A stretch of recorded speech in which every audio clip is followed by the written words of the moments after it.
সকাল বন্ধুরা, তোমরা সবাই কেমন আছো? আমি তো ভালো আছি। আমার সকল ফেসবুক বন্ধুদের আন্তরিক ভালোবাসা ও শুভেচ্ছা জানাই। আর দেখো আজকে বাজার থেকে কি কি এনেছে, এই প্যাকেটে কি রান্না হবে আজকে। দেখো আমার এই প্যাকেটটায় কি এনেছে দেখি একটু খুলে, তোমরাও দেখো। চিংড়ি, দেখেছো কি বড় বড় সাইজের চিংড়ি। হ্যাঁ, আর এই প্যাকেটটায় কি আছে দেখি তো। এটা না অনেক টাইট করে বেঁধেছে, আমি কি করে খুলি বলো তো। হ্যাঁ, খুলেছে, এক হাত দিয়েই পেরেছি। এটার মধ্যে আছে পমফ্রেট। দেখো কি সুন্দর মাছ, আজকে জমিয়ে রান্না করব।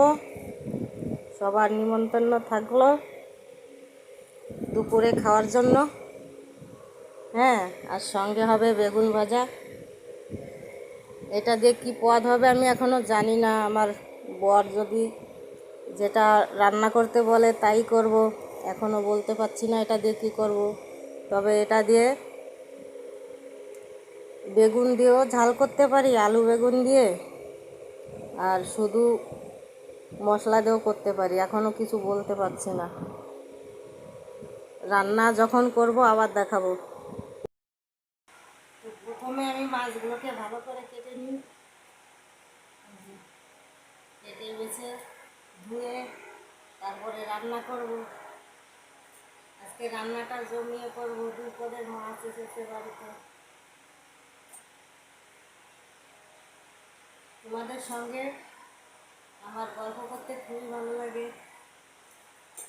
আর আমি ফেসবুকে ভিডিও বানাচ্ছি, খারাপ হয় না ভালো হয় একটু কমেন্ট করলে নিজের মনকে সান্ত্বনা দিতে পারি। তা তো কেউ যাও না, দেবেও না মনে হয়। অনেক স্বপ্ন আছে তোমাদের বন্ধু হওয়ার, কিন্তু তোমরা আমাকে বন্ধু মানতেই পারছো না, কি আর করো।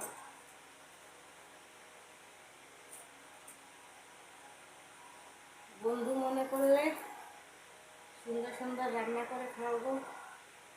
হ্যাঁ, আমার বাড়ি তোমাদের সকলের নিমন্ত্রণ থাকলো।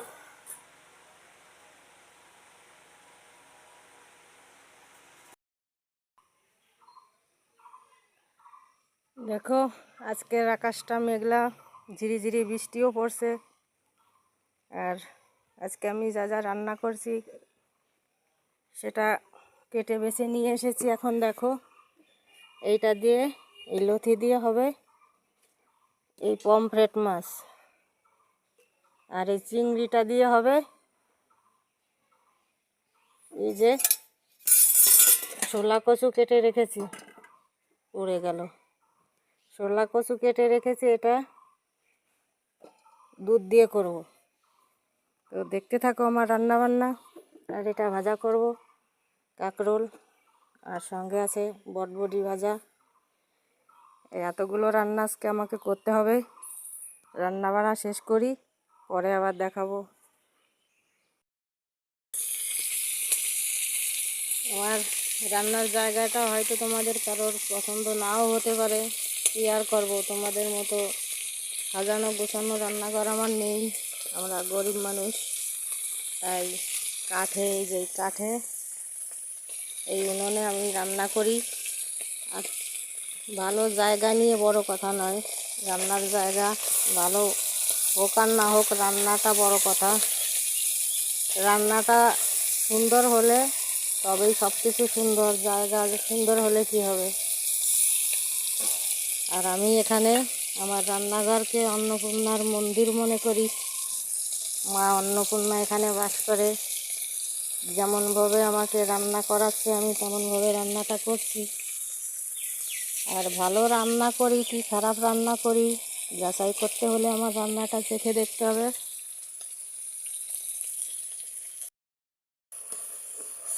এই কচুটা রান্না করার জন্য আমি প্রথমে জলের মধ্যে একটু লবণ মিশিয়ে সেদ্ধ করে ভেজে নিয়েছি। আর এখানে কষিয়েছি আদা জিরে লঙ্কা, আর তার মধ্যে চিংড়ি মাছগুলো কষাচ্ছি।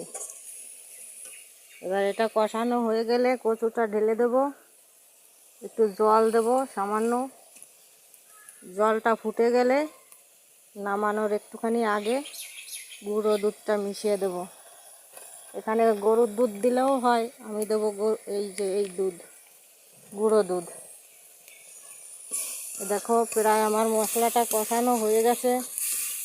এখানে পেঁয়াজ রসুন দেওয়া যাবে না, শুধু আদা জিরে আর শুকনো লঙ্কার গুঁড়োও দিতে পারো, কাঁচা লঙ্কাও দিতে পারো, যার যেমন পছন্দ।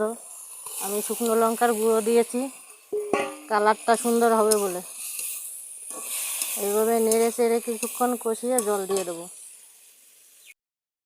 রান্না বান্না তো শেষ। কি করলাম, কতটুক কি করলাম দেখো। এই যে কচু দিয়ে চিংড়ি মাছ দিয়ে দুধ দিয়ে একটা তরকারি করেছি, এই লথি দিয়ে পমফ্রেট মাছ দিয়ে একটা তরকারি, আর এই যে বটবটি ভাজা, কাঁকরোল ভাজা, আর এখানে আছে চিকেন। আমার মেয়ে বলেছে আজকে আমি খাবো, ওটা আমার জন্য রাখবা, ফ্রিজে রেখে দিয়েছিলাম, মেয়ের জন্যে স্কুলে গেছে এসে খাবে। তো দেখতে মনে হচ্ছে না খুবই লোভনীয় হয়েছে, একদম দুর্দান্ত একটা রেসিপি, খুব টেস্টি হয়, বানিয়ে খেয়ে দেখবে। এই ছিল আমার রান্না বান্না। আর আমার রান্নাঘর দেখবে, রান্নাঘর আছে, আমি রান্নাঘরে রান্না করি না, গরম লাগে। এই যে আমার রান্নাঘর, আর এই যে বারান্দা। ওই যে নতুন উনুন বানিয়েছি, এখনও রান্না করিনি, এখনও বেড়া দেয়নি, তাই রান্নাটা করিনি। গরমের মধ্যে ভালো লাগে না রান্নাঘরে রান্না করতে, তাই বাইরে করি। এই ছিল আজকের রান্না বান্না, কেমন হয়েছে বলবে।